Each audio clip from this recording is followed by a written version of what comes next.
মাগরিবের আজান দিতেছে আমার শ্বশুর আর আপনাদের ভাইয়া চারা লাগাইতেছে। আমিও এতক্ষণ পর্যন্ত আপনাদের ভাইয়ার সাথে চারা লাগাইছি।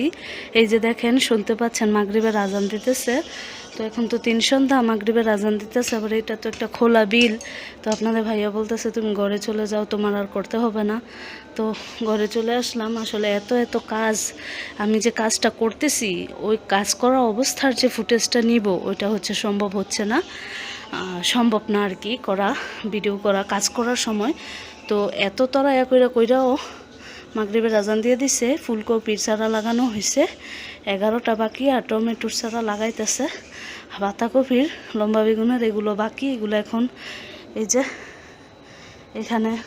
যে এখানে রাখা দিছি, উষের ভিতরে নিয়ে রাখা দিমু ছাদের উপরে। তো আর পুষতো না, নষ্ট হইতো না। কালকে ব্যান রাইতে উঠতে লাগাইকুম। আমার প্রিয় আপু ভাইয়ারা, আশা করছি আল্লাহর অশেষ রহমতে আপনারা সবাই অনেক ভালো আছেন। আলহামদুলিল্লাহ, আমরাও ভালো আছি। সবসময় তো আপনাদের সাথে শেয়ার করি আমাদের জমি থেকে, ছাদ বাগান থেকে শাকসবজি ফলমূল তুলে আনাই কিন্তু আপনাদের সাথে শেয়ার করি। কিন্তু কখনোই কিন্তু কিভাবে আমরা শাকসবজি রোপণ করি বা একজন কৃষক একটা শাকসবজি বা ফলমূল ফলাতে ঠিক কতটা পরিশ্রম করে বা সেটার কোনো কিছুই কিন্তু আপনাদের সাথে শেয়ার করা হয় না। তবে এই বছর ভেবেছিলাম আমাদের জমিগুলোতে যে আমরা শীতকালীন শাকসবজি লাগাবো সেগুলো একদম ফার্স্ট টু লাস্ট আপনাদের সাথে শেয়ার করব একটু একটু করে। কারণ আমি যদি আধা ঘন্টার কাজও স্লোলি দেখাই সেটাও কিন্তু আপনাদের ধৈর্যের বাহিরে চলে যাবে।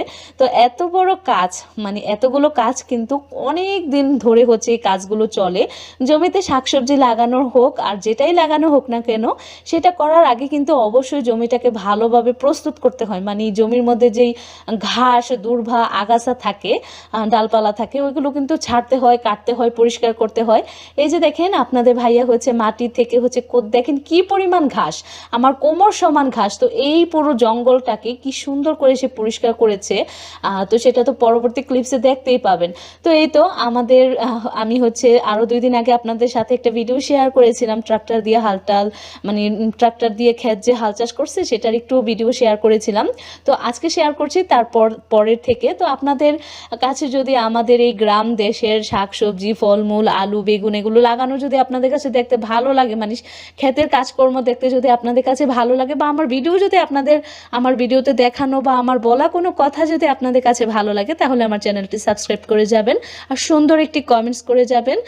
আপনাদের সুন্দর কমেন্টস সব সময় আমাকে অনেক বেশি ইন্সপায়ার্ড করে নতুন করে ভিডিও বানানোর জন্য। এই তো যেদিন ট্রাক্টর দিয়ে হাল চাষ করছিলাম ওই দিন কিছু আলু লাগানো হয়েছে। তারপরে 2 দিন ব্যস্ততার কারণে আর অন্য ব্যক্তিগত ব্যস্ততার কারণে আরও 2 দিন খেতে কোনো কাজ করাই হয়নি। রবিবার দিন হাল চাষ করছি, তো সোমবার মঙ্গলবার ব্যস্ত ছিলাম। তো বুধবার থেকে আবারও বুধবার দিন ওই যে সকালবেলা দেখলেন আমি আলু লাগাচ্ছি, ওটা ছিল সকালবেলার দৃশ্য। আলু তো রবিবার দিন লাগায় রাখছিলাম, কিন্তু আলুর কেলগুলা কিন্তু অনেক উঁচা করতে হয় মাটি দিয়ে। তো ওই কাজটা আপনাদের ভাইয়া করছিল, আর আরও আলু ঘরের মধ্যে রয়ে গিয়েছিল, আমি সেগুলো লাগাচ্ছিলাম। আর তারপর আলু লাগিয়ে সকাল 11টার মধ্যে আলু লাগিয়ে শেষ করে তারপর গোসল করে আমরা ফ্রেশ হয়ে চলে এসেছি আমার বাবার বাড়ির পাশের গ্রামে। এখানে মানে অনেক বিঘায় বিঘায় জায়গার মধ্যে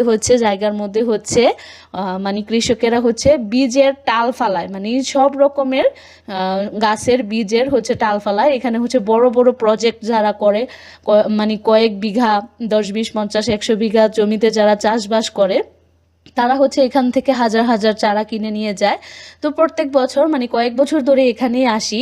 তো আমার আম্মুর সাথে এসে আমাকে দেখে দেখে ঘুরে ঘুরে এত সময় লাগে, এত বড় প্রজেক্ট, এই যে যত দূর চোখ যায় শুধু বীজ আর বীজ। মানে এগুলো এই যে দেখতে পাচ্ছেন, এগুলো সব টমেটোর চারা, কিন্তু এগুলো আরও 1 সপ্তাহ পর প্রস্তুত হবে। তো ওনারা বলতেছিল আপনারা তো এবছর মানে আগে চলে আসছেন। আসলে সত্যি আমরা আগেই চলে গিয়েছিলাম।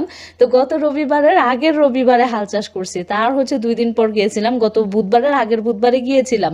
তো এই তো আমরা কার্তিক মাসের 20 তারিখের পর গিয়ে শাকসবজি লাগাই, কিন্তু এই বছর কার্তিক মাসের 7-8 তারিখের মধ্যেই 10 তারিখের মধ্যেই সব লাগাই ফেলছি, আশেপাশের জমিওয়ালাদের দেখা দেখি। তো এই তো এখানে এই কাকাদের থেকে একজনের থেকে কিনলাম লম্বা বেগুনের গাছ, একজনের থেকে কিনলাম ফুলকপির, বাঁধাকপির, লম্বা বেগুনের। আর এখন কিন্তু এই কাকার কাছ থেকে হচ্ছে টমেটো গাছ তুলতেছিলাম। এই যে দেখেন, তো ওনারা কিন্তু আমার মায়ের পরিচিত, আমার আব্বার পরিচিত। তো এই জন্য আমার আব্বা তো আমাদের বাড়িতে অনেক রকমের অনেক কিছু, আমাদের বাড়িটা তো অনেক বড় মাশাল্লাহ, তো সেখানে তো অনেক কিছু লাগায়, তো এই জন্য পরিচিত আর কি, একই গ্রামের মানুষ। তো তো আমরা গেলে সব সময়ই হচ্ছে আমরা মানে বেশি বেশি করে দিয়ে দেয় সব কিছু। তো কিনা চারা ছাড়াও ওনারা অনেক বেশি দিয়ে দেয়। তো এই তো এখানে হচ্ছে টমেটোর চারা কিনে এনে, তো আমরা তো গিয়েছিলাম আনন্দবাজারের পাশে আমার বাবার বাড়ি, এর আগে আপনাদেরকে অনেক ভিডিওতে দেখিয়েছি। তারপর সেখান থেকে চারা কিনে আবার গিয়েছিলাম আনন্দবাজার হাটে।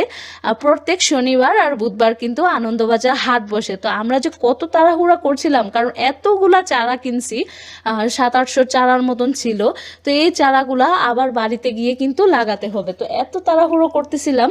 তো আপনাদের ভাইয়া বলছিল এত দূর আসছি আর আসতেও তো অনেক টাকা গাড়ি ভাড়া লাগে, তো এখান থেকে মাত্র 10 টাকার ভাড়া, এত কাছে এসে তো নেট না কিনে চলে যাব। নেট যদি ক্ষেতের মধ্যে না দিই, মানে চারদিকে বেড়া দেওয়ার জন্য যে নেট লাগানো হয় ওটা যদি না দেয়, তাহলে কিন্তু এই যে কুকুর ঢুকে, শিয়াল ঢুকে হচ্ছে একদম মানে শেষ করে ফেলে। তো ওই যে আলু লাগাইছি, আলুর যে কেলগুলা দিছি, মানে আলুর কেল থাকে হচ্ছে মানে উঁচা আর কি, কবরের মতন উঁচা উঁচা করে দেয়। তো ওইগুলোর মধ্যে কুকুর এসে হচ্ছে মানে পা দিয়ে আসলিয়ে সব নষ্ট করে ফেলে।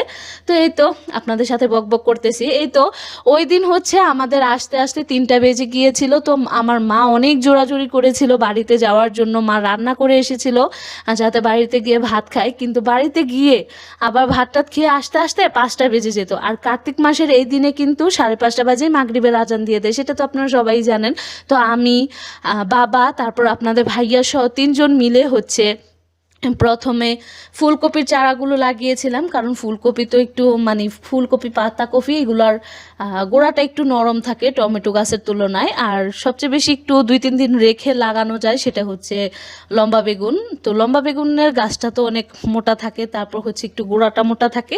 তো ওটা হচ্ছে একটু পানি দিয়ে ওষের মধ্যে সকালবেলা ভিজিয়ে রেখে দিলে হয়ে যায়। তো এটা ছিল সেদিনকার মানে সেদিন হচ্ছে যেদিন চারাটা এনেছি সেদিনকার ওই যে ভিডিওর প্রথমে আপনাদের দেখিয়েছিলাম সারাদিন মানে 3জন মিলে যে কত তাড়াহুড়া করে চারাগুলো লাগাইছিলাম। কয়েকশো চারা হচ্ছে এত অল্প সময়ের মধ্যে, 2 ঘন্টা সময়।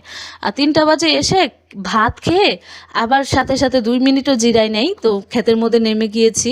তো এত এত কষ্ট করার পরেও মানে এই জন্যই হয়তো বা কৃষকেরা কোনো কিছু লাগাতে চায় না, কোনো কিছু করতে চায় না। এত কষ্ট করার পরেও দেখেন গত কয়েকদিন আগে বৃষ্টি এসে আমাদের সব শেষ করে দিয়ে গেছে। তো সেটা আর বলছি না, সেটা অন্য কোনো ভিডিওতে শেয়ার করব।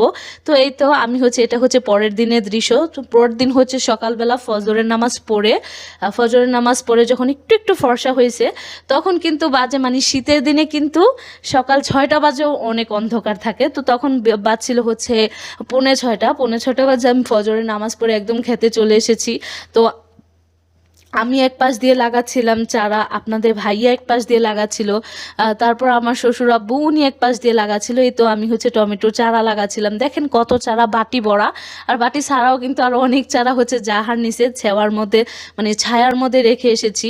আর এই যে দেখেন এখন হচ্ছে মানে চালতার আচার নিয়ে যাচ্ছি। এখন হচ্ছে বাজে বেলা মানে 1:30টার মতো বেজে গিয়েছিল তখন। তো এই তো আমাদের একটা জমিতে সমস্ত চারা লাগানো শেষ হয়েছে। ফুলকপির আর টমেটোর চারা ওই ক্ষেতটাতে লাগিয়েছি, আর ওই ক্ষেতটার মধ্যে অর্ধেক ক্ষেতে হচ্ছে আলু লাগিয়েছি, আর অর্ধেকটার মধ্যে ফুলকপি আর টমেটো 100টার ওপরে হচ্ছে ফুলকপির চারা লাগাইছি, আর বাকি কয়েকটা হচ্ছে 184টা হচ্ছে টমেটোর চারা লাগিয়েছিলাম। তো এত মানে 4 টাকা পিস এক একটা চারার দাম। তো এই তো এখন হচ্ছে আমি পরের ক্ষেতটার মধ্যে হচ্ছে লম্বা বেগুন লাগাচ্ছি। তো আশেপাশে যে ক্ষেতগুলো ছিল করলা ক্ষেত, ওইগুলো তো লোক নিয়ে লাগানো হয়েছিল, মানে লোক নিয়ে, এত বড় ক্ষেত তো আর একা করা যায় না, লোক নিয়ে লাগানো হয়েছিল। আর এখন হচ্ছে আমি লম্বা বেগুন লাগাচ্ছি। যেদিন চারা কিনে আনলাম সেদিন তো সকালবেলা 11টা পর্যন্ত আলুর ক্ষেতের কাজই করছি। তারপর সেখান থেকে গেলাম চারা কিনে আবার গেলাম হাট থেকে হচ্ছে বেড়া দেওয়ার জন্য, ক্ষেতের মধ্যে বেড়া দেওয়ার জন্য নেট কিনতে। সেখান থেকে এসে আবার হচ্ছে মাগরিব পর্যন্ত চারা লাগাইছি। তো সেদিন তো আর সব চারা লাগানো শেষ হয়নি, এটা ছিল তার পরের দিনের ভিডিও। তারপর দিন হচ্ছে দুপুর 2:30টা পর্যন্ত সকালবেলা ফজর নামাজ পড়ে নেমেছি। মাঝখান দিয়ে শুধু গিয়ে আমার শাশুড়ি মা সেদিন সব রান্নাবান্না করছিল, কারণ আমি আপনাদের ভাইয়ের সাথে কাজ করতেছিলাম। আর চারা কি লাগাবো, ক্ষেতের মধ্যে এত ঘাস হচ্ছে পরিষ্কার করার পরেও এত ঘাস, এত হেঁচি, এগুলো যদি না বেছে ফেলে হচ্ছে চারা লাগাই, এগুলো কিন্তু হচ্ছে মানে আবার জেতা হয়ে যাবে, ঘাস উঠবে বেশি করে, ফসল ভালো হবে না। এই জন্য মানে আমি হচ্ছে ঘাসগুলো বাছতেছিলাম, আবার চারাও লাগাচ্ছিলাম। তো 2টা কামরাঙ্গা মরিচের চারা হচ্ছে আনন্দবাজার হাট থেকে এনেছিলাম। তো এই 2টা আপনাদের ভাইয়াকে বলছিলাম, আমাদের যে মাটির দিয়ে একটু উঁচা করা একটা জায়গা আছে, ওখানে হচ্ছে পেঁপে গাছ মানে লাগাই সব সময়। তো পেঁপে বাগানের ওইখানে বললাম যে কামরাঙ্গা মরিচের গাছ 2টা লাগিয়ে দাও। তো ও হচ্ছে সেখানে কামরাঙ্গা মরিচের গাছ 2টা লাগানোর জন্য হচ্ছে পরিষ্কার করতেছে। দেখেন কি পরিমাণ ঘাস, তো আগে তো এই ঘাস পরিষ্কার করতে হবে, না হলে কি করে লাগাবে।